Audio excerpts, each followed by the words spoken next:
Sir, அடுத்தபடியாக திரு Dato Shanmugam Ramasamy அவர்களை பேச அழைக்கின்றோம்.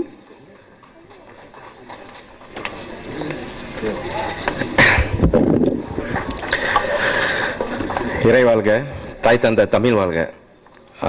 இங்கே வருகை புரிந்திருக்கும் திரையுலக ஜாம்பவான்கள், ஏன்னா நான் சினிமாக்காரவங்க இல்லை, ஓகே, மற்றும் இங்கே வருகை புரிந்திருக்கும் அனைவருக்கும் எனது மாலை வணக்கம். நான் மலேசியாவிலேருந்து வரேன், இன்னைக்கு காலைல தான் வந்தேன். திரு இளையதேவன் ஞானக்கிருக்கன் படம் எடுத்து முடிஞ்சு இப்போ திரை இசை விழா வந்திருக்கோம். உண்மையிலே அவர் இந்த படத்துக்காக ஞானக்கிருக்கனாவே ஆயிட்டாரு. ஏன்னா நான் இந்த ஃபங்க்ஷன் கொண்டிக்கு வரல, ஆரம்பத்துலேருந்து அவர் கூட கொஞ்சம் டச் வச்சுட்டு இருக்கேன். ஆரம்பத்துலேருந்து இந்த படம் எடுக்காத முன்னுக்கு அவர் கூட பழகிற விஷயம், அவரோட பழக்க வழக்கம், படம் எடுத்த பிறகு டோட்டலி ரொம்ப இதாகிட்டாரு.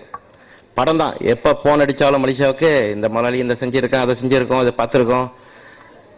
படத்தை அவர் கஷ்டப்பட்டு எடுக்கல, ரெண்டு வேலை செஞ்சிருக்காரு. கஷ்டம் ஒன்று, இஷ்டப்பட்டு ஒன்று எடுத்திருக்காரு. இஷ்டம் சேர்ந்தா படம் எப்படி இருக்குன்னு நீங்களே முடிவு பண்ணீங்க.